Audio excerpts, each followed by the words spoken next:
I'd like to welcome you to our series called Relics. In this episode, we will focus on Our Lady of Czestochowa, a beautiful painting and powerful relic. According to tradition, this was a painting done by St. Luke himself on a table that was built by St. Joseph and Jesus. Think about that for a moment. According to tradition, we're told that St. Luke himself, who was a painter, painted this image of our Blessed Mother. The wood that was used was thought to be a tabletop that was built by St. Joseph and Jesus himself. Without a frame, the painting is approximately 19 inches high and about 13 inches wide, and almost a half an inch in thickness. When we look at the icon, the Virgin Mary is one who shows the way. Mary is always guiding us to her Son, Jesus. In this picture, we see Mary's right hand gesturing toward the infant Jesus. She's directing the attention away from herself and pointing to Jesus. In turn, when we look at the child Jesus extending his right hand toward us, he's giving us his blessing. His left hand is holding the book of the Holy Gospel.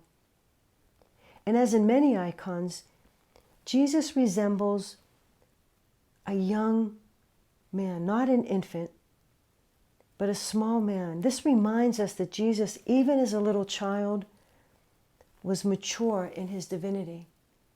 In the 4th century, when St. Helen went to Jerusalem seeking the true cross of Christ, there were many relics that she brought back, this painting being one of them.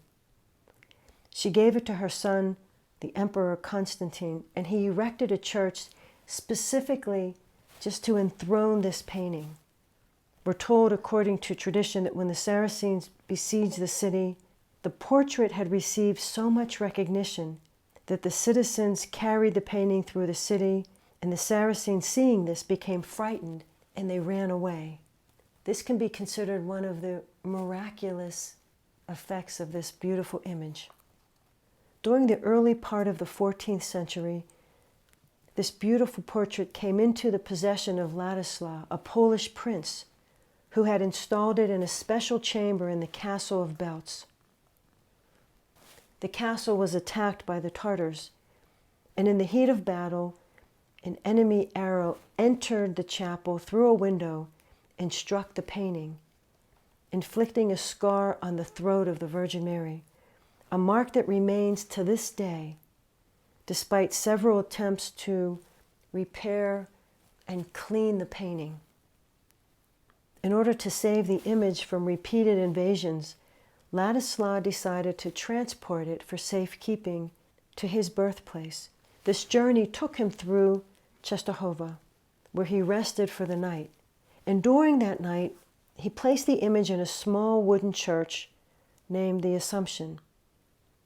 The following morning, the painting was placed on a wagon to be taken away, but surprisingly, the horses would not move from that place. And in a dream that night, the prince recalled a special revelation that he should permanently place the portrait on the bright hill called Jasna Gora. He was convinced that this was the will of God, and especially since the animals wouldn't move, he decided to stay and keep the portrait in that place. And it was installed in the Church of the Assumption on August 26, 1382. To this day, Our Lady of Czestochowa portrait is in Jasna Gora, a beautiful shrine that was erected specifically to house this painting. However, a few years after the erection of the new monastery, a group of invaders invaded the monastery in 1430. Among many articles, they took with them the image, placed it in a wagon, and proceeded only a short way when the horses refused to move. At that point, the heretics threw the portrait to the ground, where it broke into 3 pieces. And a robber drew his sword and struck the image, inflicting 2 deep gashes on the right cheek of our Blessed Mother. While preparing to inflict a 3rd wound, he fell to the ground and died. According to tradition, either he was struck by lightning or just simply collapsed and died right there on the spot. The two marks that were inflicted on the cheek of the Virgin, along with the injury to the throat, still are present to this day. Many miraculous healings have been attributed to this holy sacred painting. Hundreds of thousands of people come to visit the portrait each year. Because of the dark coloration of the face and hands, the image has been called the Black Madonna.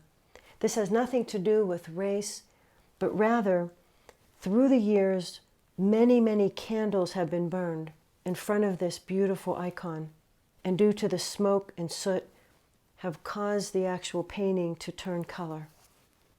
The most distinguished of all the portrait's visitors in our modern time was undoubtedly Pope John Paul II, who returned to Poland and prayed in front of the Madonna during his historic visit in 1979. Again, when he visited Poland in 1983, he visited the image of Our Lady of Czestochowa. And so as we look at this beautiful image of our Blessed Mother, let us recognize the message that she's portraying, and that is the one who shows the way, guiding us to her Son.